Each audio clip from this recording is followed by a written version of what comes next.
So hello friend, आज के इस वीडियो में हम लोग स्टीम बॉयलर और थर्मिक फ्लूइड हीटर के बारे में डिफरेंशिएट करेंगे। देखेंगे इन दोनों में क्या क्या इंपॉर्टेंट डिफरेंस होता है, अंतर होता है, ताकि इन दोनों को आसानी से समझा जा सके। ऑलरेडी हमने पिछले वीडियो में थर्मिक फ्लूइड हीटर को समझाया था, लेकिन यहाँ पर हम लोग स्टीम बॉयलर के साथ को रिलेट करके समझेंगे, उसके डिफरेंस को समझेंगे, ताकि चीज़ें और भी आसान हो जाए। ओके, ताकि जब कभी भी आपसे अगर एग्जाम इंटरव्यू में पूछा जाए तो आप आसानी से को रिलेट करके आंसर दे सकते हो। ओके, तो वीडियो बहुत इन्फॉर्मेटिव होगा, वीडियो के साथ बने रहे। और यदि आप इस चैनल पर नए हैं तो चैनल को सब्सक्राइब कर ले और बेल नोटिफिकेशन को ऑन कर ले, ताकि इस टाइप के इन्फॉर्मेटिव वीडियो आपको सबसे पहले मिले। तो चलिए बिना समय गवाए वीडियो करते हैं स्टार्ट। तो steam boiler versus thermic fluid heater. तो देखिए, स्टीम बॉयलर को ऑलरेडी हम लोग कई सारे वीडियो में समझे हैं। स्टीम बॉयलर क्या होता है, तो सिंपली क्या है, तो ये एक ऐसा डिवाइस होता है, एक ऐसा इक्विपमेंट होता है जहाँ पे फ्यूल को जलाकर वाटर से स्टीम में कन्वर्ट किया जाता है, यानी स्टीम तैयार किया जाता है। ओके, वहीं अगर थर्मिक फ्लूइड हीटर के बारे में बात किया जाए तो यहाँ पर भी आपके किसी फर्नेस में यानी एक तरह का ऐसा डिवाइस होता है जहाँ पर आपको फ्यूल को तो जलाया जाता है, लेकिन स्टीम नहीं बनाया जाता है। ठीक है, वाटर से स्टीम में कन्वर्ट नहीं किया जाता है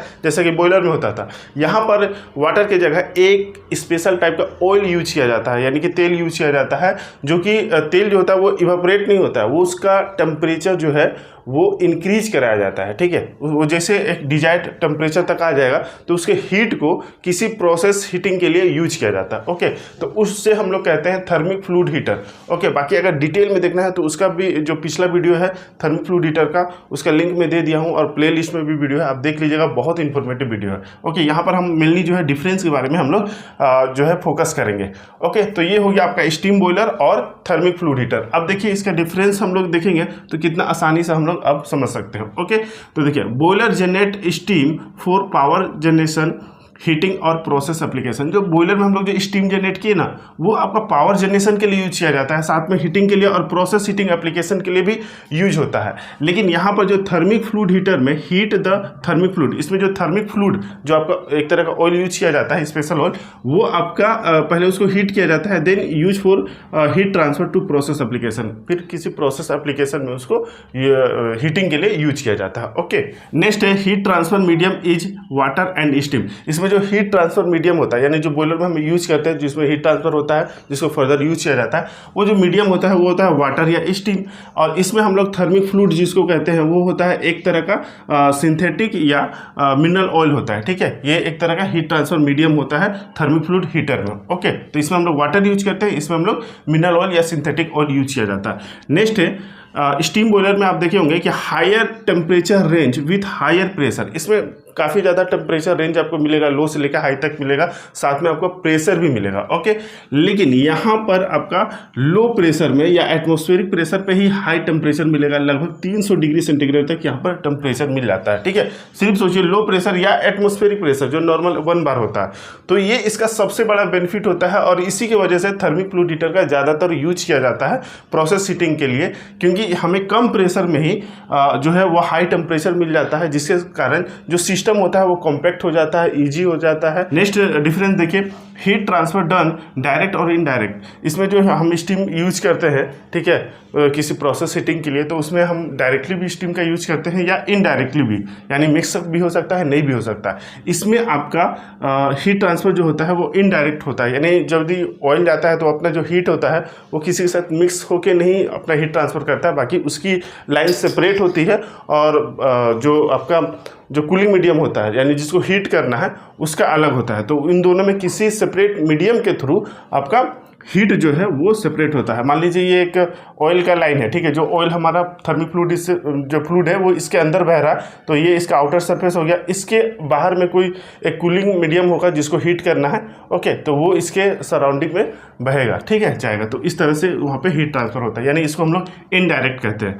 नेक्स्ट है capacity measure in KG per hour और टीपीएच। जो बॉयलर का कैपेसिटी होता है वो जनरली आपका केजी पर आवर और टीपीएच यानी टन पर आवर में मेजर किया जाता है। वहीं अगर इसकी कैपेसिटी बात करें तो इसका lakh kilocalorie per hour या million kilocalorie per hour में इसकी कैपेसिटी जो है वो मेजर की जाती है। Okay, next more complex design with higher maintenance and operating cost.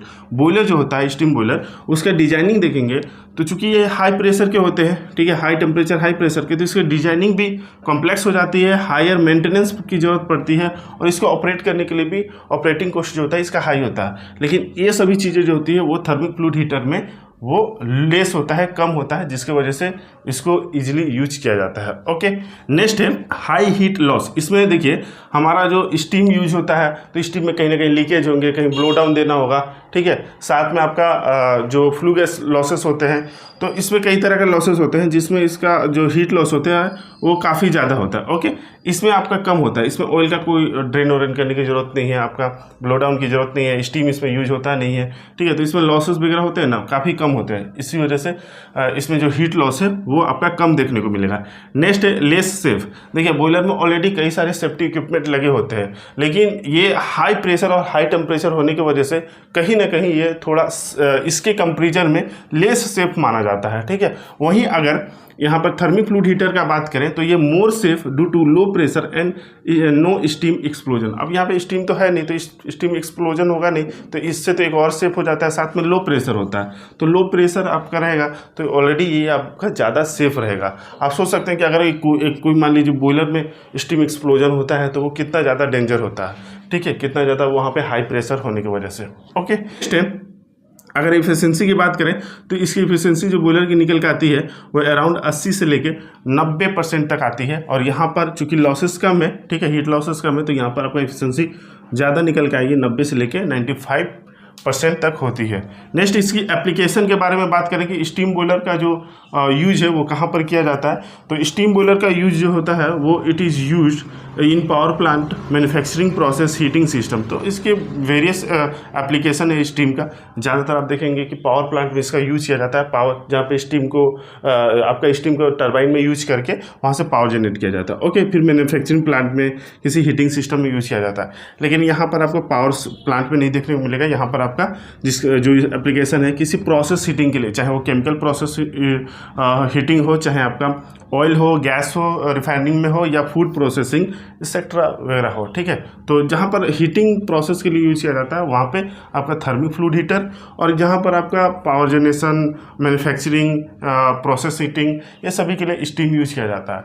तो एक चीज़ तो हमारा क्लियर हुआ यहाँ पे कि इन दोनों का यूज जो होता है वो आपका प्रोसेस हीटिंग के लिए दोनों में कॉमन चीज़ है। ओके, दोनों का हम लोग यूज कर सकते हैं, लेकिन बेटर कौन सा है, कहाँ पर कौन सा यूज करेंगे, ये डिपेंड करता है कि आपका जो हीटिंग प्रोसेस हीटिंग जो है करना है, ठीक है, जो सिस्टम है वो उसकी कैपेसिटी क्या है, क्या आपकी रिक्वायरमेंट है, टेम्परेचर आपको कितना रखना है, प्रेशर कितना है, लो प्रेशर रखना है, हाई प्रेशर रखना है, टेम्परेचर का रेंज क्या है, उस हिसाब से आपको चॉइस करना है कि आपको थर्मिक फ्लूइड हीटर बेटर है या स्टीम बॉयलर आपको ज़्यादा सूटेबल है, ठीक है। अगर मान लीजिए कोई केमिकल प्रोसेसिंग के लिए चाहिए जहाँ पे एटमॉस्फेरिक प्रेशर पे ही आपको लगभग 250 से लेकर 300 डिग्री सेंटीग्रेड चाहिए, तो आप थर्मिक फ्लूइड हीटर को ही चॉइस करेंगे, क्योंकि इसकी जो डिजाइनिंग होती है सेफ होता है, इसकी कॉस्टिंग कम होती है, ठीक है, सिंपल डिजाइन होता है, ईजी टू ऑपरेट होता है। तो इसलिए थर्मिक फ्लूइड जो हीटर होते हैं वो प्रोसेस हीटिंग के लिए ज़्यादातर तौर पर यूज किए जाते हैं। ओके, बाकी जिन जगहों पर अब ये सूटेबल नहीं होता है तो वहाँ स्टीम बॉयलर से जो स्टीम निकलता है, जो जनरेट होता है, उसका भी प्रोसेस हीटिंग के लिए यूज किया जाता है। ओके, आई होप कि आप इसे समझे होंगे। वीडियो इन्फॉर्मेटिव लगा तो प्लीज़ वीडियो को लाइक जरूर करें, और ऐसे ही इन्फॉर्मेटिव वीडियो के लिए चैनल को सब्सक्राइब कर लें। मिलेंगे नेक्स्ट वीडियो में, तब तक के लिए जय हिंद।